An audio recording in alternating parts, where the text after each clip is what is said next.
ಉತ್ತರ ಕೊಡ್ತಾರೆ. ಅನಂತರ ಸುರೇಶ್ ಉತ್ತರ ಅನಂತರ ಸುರೇಶ್ ಅವ್ರು ಕೊಡ್ತಾರೆ. ನೀವು ಪೊಲೀಸ್ ಇಲಾಖೆಯಲ್ಲಿಂದ ಇಲ್ಲಿಂದ ಮಂತ್ರಿಗಳು ಡೈರೆಕ್ಷನ್ ಕೊಟ್ಟವ್ರೆ ಅಂತಕ್ಕಂಥ ಮಾತನ್ನ ಹೇಳಿದ್ರಿ. ಚೆಕ್ ಪೋಸ್ಟ್ ಗಳು ಮಾಡೋದಕ್ಕೆ ಪೊಲೀಸ್ ಇಲ್ಲಿಂದ ಡೈರೆಕ್ಟ್, ನಾವು ಯಾರು ಇಲ್ಲಿಂದ ನೀವಲ್ಲ, ನಿಮಗೂ ಗೊತ್ತಿಲ್ಲ ಸರ್.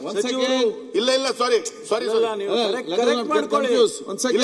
ಇಲ್ಲಿಂದ ನಾವು ಯಾವ ಡೈರೆಕ್ಷನ್ಸ್ ಅನ್ನು ಕೊಟ್ಟಿಲ್ಲ ಮಾನ್ಯ ಅಧ್ಯಕ್ಷ. ಚೆಕ್ ಪೋಸ್ಟ್ ಅಲ್ಲ, ಈ ಪೊಲೀಸ್ ನಿಲ್ಲಿಕ್ಕೆ ಸ್ಟ್ಯಾಂಡ್ ಮಾಡ್ತಾರಲ್ಲ, ಅಲ್ಲ ಅವರು ಇಲ್ಲಿಂದ ಡೈರೆಕ್ಷನ್ ಇಲ್ಲ, ಇಲ್ಲಿಂದ ನಗರಾಭಿವೃದ್ಧಿ ಇಲಾಖೆ ಅದು ಪರ್ಮಿಷನ್ ಪೊಲೀಸ್ ಇಲಾಖೆ. ನಾನು ಪೊಲೀಸ್ ಇಲಾಖೆ ಅದಕ್ಕೆ ಅಬ್ಜೆಕ್ಷನ್ ಇಲ್ಲ. ನಿಮ್ಮದಲ್ಲ, ಆದ್ರೆ ಇಲ್ಲಿಂದ ಸಚಿವರು ಡೈರೆಕ್ಷನ್ ಸೂಕ್ಷ್ಮ ಆಗ್ಬಿಟ್ರೆ ಹೇಗೆ ಸರ್? ನೀವು ಇಷ್ಟೊಂದು ಸೂಕ್ಷ್ಮ ಆಗ್ಬಿಟ್ರೆ ಹೇಗೆ? ಹೆಂಗೆ ನಿಮ್ ಇಲಾಖೆ ಬಂದು ಇಷ್ಟೊಂದು ಸೂಕ್ಷ್ಮ ನಾನು ಸ್ಥಳೀಯ ಪೊಲೀಸ್ ಇಲಾಖೆ ಕೇಳಿದೆ.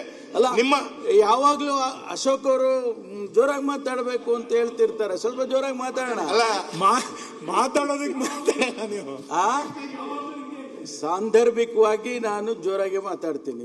ಅದು ಮೂರನೇ ಕಣ್ಣು ತೆಗಿಬೇಕಂತಿದ್ದಕ್ಕೆಲ್ಲ ಜೋರಾಗಿ ಮಾತಾಡಕ್ ಹೋಗಲ್ಲ ನಾನು. ಬೇರೆಯವರ ರೀತಿಯಲ್ಲಿ ಇದ್ದಕ್ಕಿದ್ದಂಗೆ ನಾನು ಎದ್ದು ನಿಂತ್ಕೊಂಡು ಮಾತಾಡಕ್ ಹೋಗೋದಿಲ್ಲ. ಈಗ ಮಾತಾಡ್ತೀನಿ. ಸಂದರ್ಭ ಬಂದಾಗ ಕಟುವಾಗಿ ಮಾತಾಡ್ತೀನಿ. ನೀವು ಉಪಚುನಾವಣೆ ಆದ ನಂತರ ಗಟ್ಟಿ ಮಾತಾಡೋ ಸಮಯ ಬರುತ್ತೆ.